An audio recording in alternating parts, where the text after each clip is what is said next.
এক গাদা জামা কাপড় কিনে রেখে দিবে, একটাও পরবে না, এটাও বাতিল। ধ্যাত। যদি আপনার এই জামা কাপড়গুলো না লাগতো আমি নিয়ে যেতাম। এটা তো তোমার দাদাকে জিজ্ঞেস করতে হবে।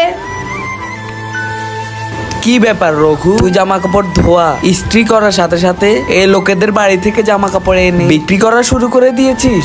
এই জন্য তুই সেদিন ম্যাডামের কাছ থেকে জামা কাপড়গুলো নিয়েছিলি?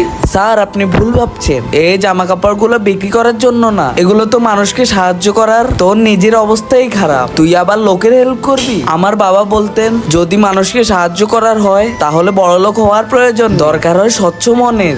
তারপর থেকে আমি ভেবে নিয়ে যে আমি এভাবে প্রত্যেকের বাড়ি থেকে জামা কাপড় তুলবো, তারপর সে গরিব মানুষদের মধ্যে জামা কাপড় বিতরণ করে দেব। তার পরের দিন লোকটিও তার বাড়ি থেকে সমস্ত পুরনো জামা কাপড়গুলো এনে ছেলেটিকে দেয়, এবং কি ছেলেটির দোকানের সামনে দিয়ে এভাবে করে বড় করে লিখে দেওয়া হয়, এখানে গরিবদের জন্য জামা কাপড় দান করা হয়।